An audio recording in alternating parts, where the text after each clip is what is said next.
Hey, so we are on vacation and I have been posting a lot. We're here in Las Vegas. I'm from Calgary, Alberta, and my husband and I, we do a lot of travel. And I've been keto for 3 years, so I've done a ton of travel while on keto. So I just thought that I'd post a video about what I do to set myself up for success while on vacationing to make sure that I succeed, and I do allow myself to have some fun and some cocktails and even some non-keto foods, which we all know there are no keto foods and not keto foods. Keto's a metabolic state.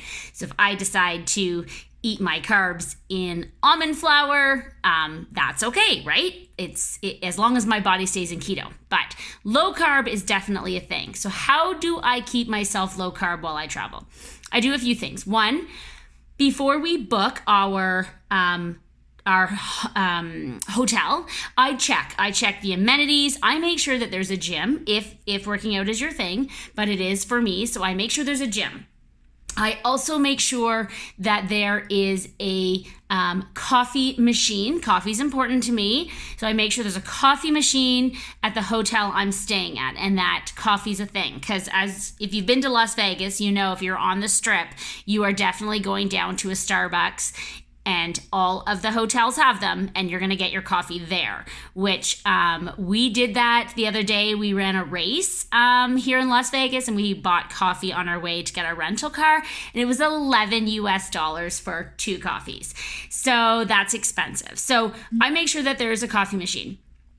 I do my research on restaurants in the area, so I know I get a good feel for where can I get some keto meals, where do they keep it low carb, and so if you just go on Yelp or just Google keto restaurants or low carb restaurants in Las Vegas or Las Vegas Strip, you'll be shocked at what comes up, because people like us, we love to post and share with others when we find a really good meal. So you can do that. You can also search even on some of the social media outlets like Instagram or Facebook with the same search names, and you'll be surprised at what comes up.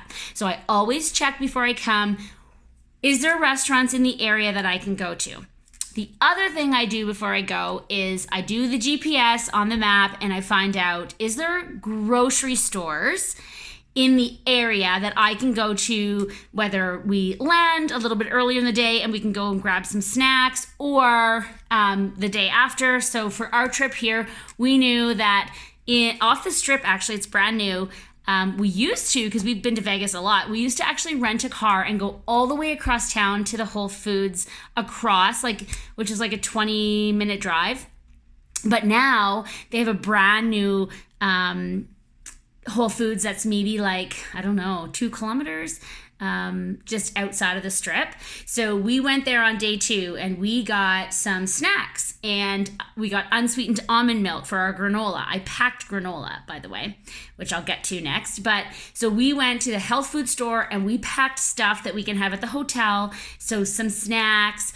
I normally get, because I'm a chocolate addict, I usually buy a lot of sugar-free chocolate or super dark, 85% chocolate to have at the hotel room.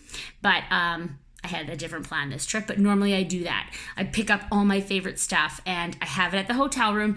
So if I'm walking down the Strip, or if I'm on any vacation, sorry, I'm making it because I'm here in Las Vegas, but I'm on any vacation, I want something sweet. Or I see, today it's super hot, so I see tons of people with ice cream. And I'm like, ugh. But if I had have decided that ice cream's my thing, I could have bought that at Whole Foods and had it in the fridge here, because I did my research and I found a hotel that has a full fridge, has a blender, coffee maker, all that stuff, and we're just literally an 8-minute walk to the MGM Grand. So not only is that amazing, but we are walking over 20,000 steps a day. So guess what?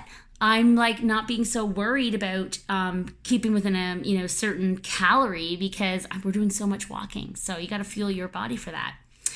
The other thing I do is I actually pack all my favorite snacks, because I even if you plan that you're going to go to a grocery store, you might not actually get there.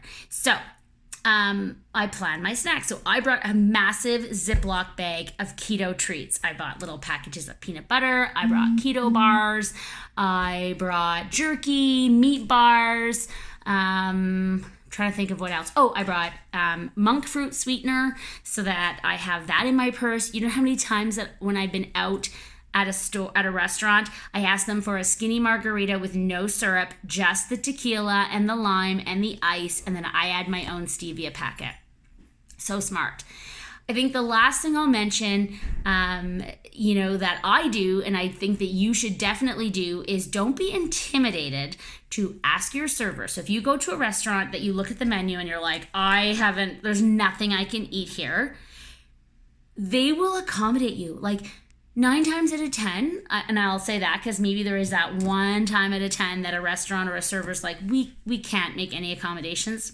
What do you do, right? But 9 times out of 10, if you just say to a server, I can't have anything like that spikes my blood sugar, maybe you'll tell them, like, say that, you're pre-diabetic. Like, I don't want to threaten and use terms that aren't accurate, but if you just say terms that they understand, right? Like, I can't have a lot of sugar. Could you just do me a chicken breast and some vegetables? Honestly, 9 times out of 10, they'd be happy to accommodate you. And I can say that because I've been gluten-free since probably I was 22, 23 years old. I've been asking for modifications that entire time. So my family can attest to that. Always in restaurants, I'm like, can I have this without this, without this, without this, without this? And can you add this? And they are like, no problem. And then my husband or my stepkids are like, and I'll have straight up order, no modifications. And then they make up for all my modifications. But most part, restaurants just want to accommodate you. They want to make you happy. A server, doesn't matter to them. You won't know unless you ask. They don't mind if you're asking for something. If the kitchen says no, they say no.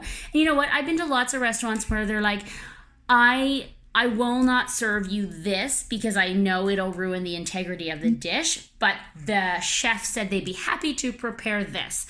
And I think we need to be happy with that. So those are my biggest tips. The other thing is, like when you're traveling, hydration. If you're walking by a store and you're like, should I grab a water? Yeah, grab a water. Always have water on the go all the time when you're traveling. Doesn't matter if it's hot, cold, whatever. When we travel, typically we lose sight of some of our regular routine, and water's one of the ones that fall short. And so if you are one of those people that find that you often say, oh, I don't drink enough water when I'm traveling, just like get it in your brain and start thinking about it. And every time you walk by a convenience store, or always have your water bottle with you and you fill it up all the time. So those are my tips to being successful while you travel on keto, or low carb, or even just health wise. Like, those are tips you can take with you everywhere you go. But yeah, so cheers, and I hope your next travel is successful. Ours has definitely been good. We've been basically, all those tips I just shared with you is exactly what we did. This is, to end this video, my sugar-free chocolate that I picked up while I was here, and they're amazing. This one's the almond bark. It's Choc Zero. So before we hit the pool, I'm definitely gonna have a little bit of chocolate. Cheers.